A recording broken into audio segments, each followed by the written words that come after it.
Welcome and let's slip the Netrunners of War once more, ladies and gentlemen, and to the fray we go with our coverage of our Cube Draft tournament taken on the 14th of June 2014 at the Worcester Manor League store. Myself once more there on the left. I do believe that I am corping here, and my opponent Jimmy from Worcester on the right is running. I believe I forgot to turn on spot focus on this game, so you have to apologise if the camera is focusing a little bit frantically. My apologies on that one.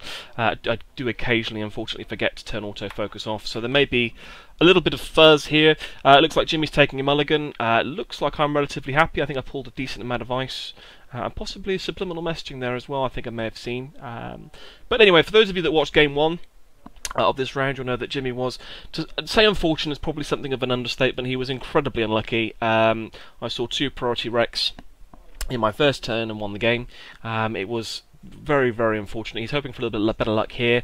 I'm going to double ice and take a credit and then pass the turn. He's going to run into a bastion on HQ, which I seem to see a lot of in this, but there we are. He's got an RDI, so an interesting play there. He's hoping for a little bit of luck as well in the same sort of sense.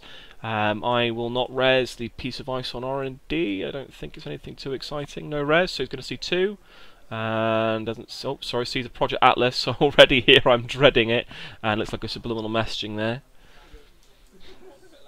So again, some interesting luck. He's going to go again, having seen the subliminal and another piece of ice, and pass the 10. So I've got to secure R&D here in relatively short order. Luckily I see a subliminal, so I still have 3 clicks left. So a decent bit of economy. I do need to secure. Looks like I've got a Hiller hands in hand there, as well as a priority wreck. So again, a lot of agendas floating to the top of my deck here. I'm going to install and take 2 credits and pass the 10. He is going to run. I'm going to res a marker, which is one of these honour and profit cards that I don't particularly rate massively highly, but is nevertheless a very good card here, especially when it goes into a Burke's Bugs. Happy days!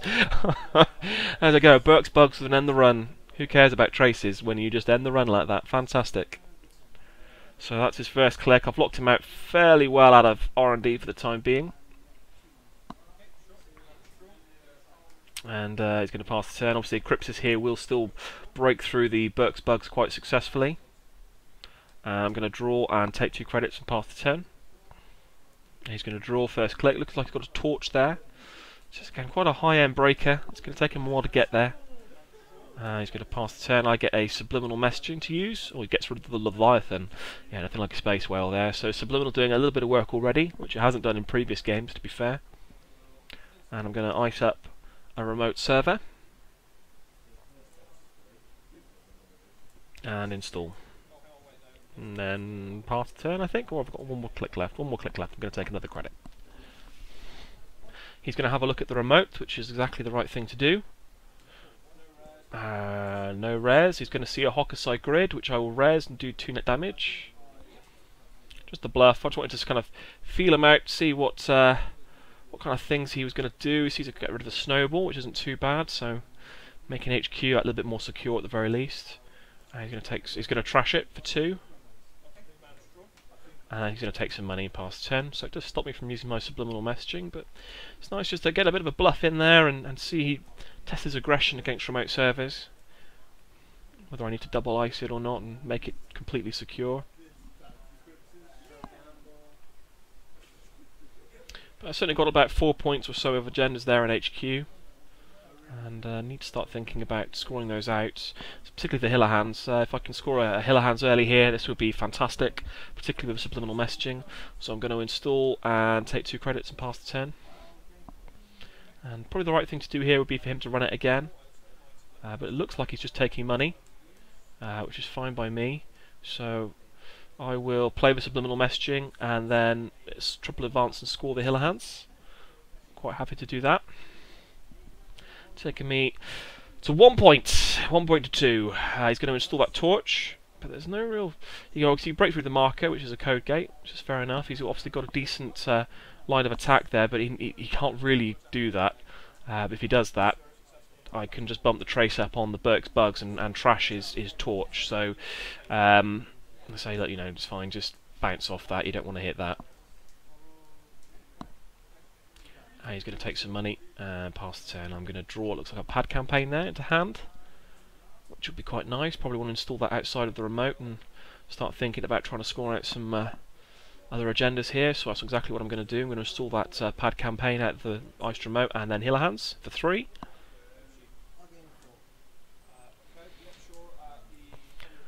He's going to run. Oh, sorry, he's going to take some money. I'm going to res the pad campaign, take a credit, and do a mandatory draw. I'm going to play my subliminal messaging, taking another credit.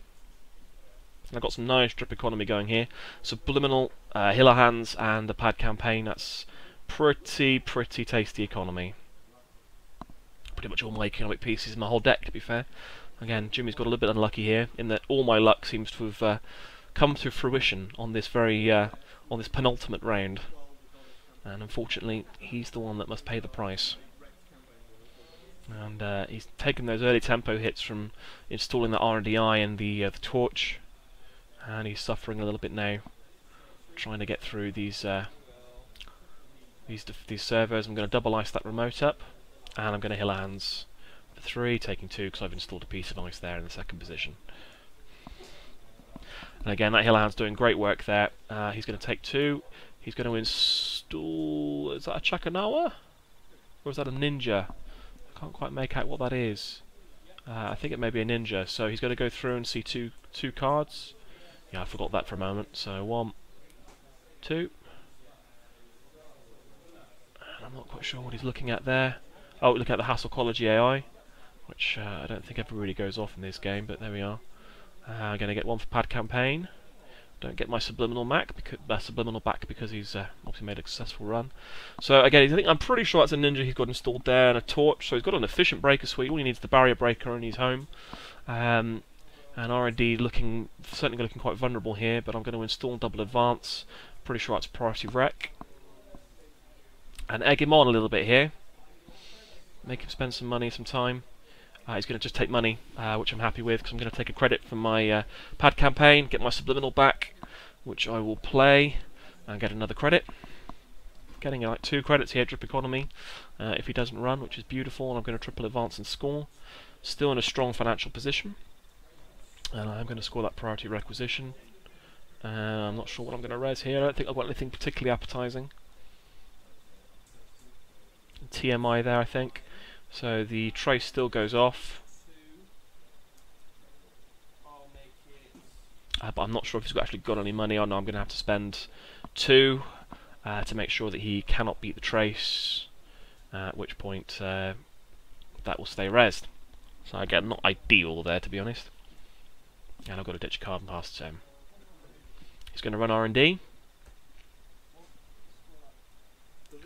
and sees a hostile takeover.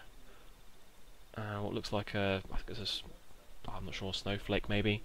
And again, this R&D lock is going to prove to be somewhat expensive. Sees a corroder. How come I never see the corroders, huh? I get 1 for pad campaign. Don't get my subliminal back.